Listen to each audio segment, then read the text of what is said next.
पापा आहे बेटी के पापा धन सिठवा हवे रे माई गमछी पसार रुपया गिन तड़े रे माई गमछी पसार रुपया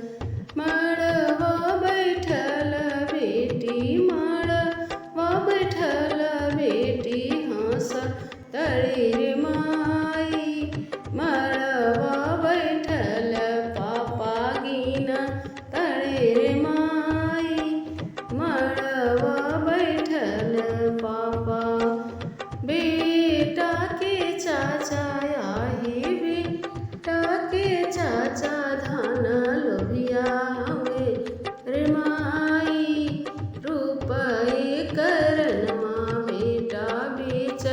तड़े रे माई रुपये करनमा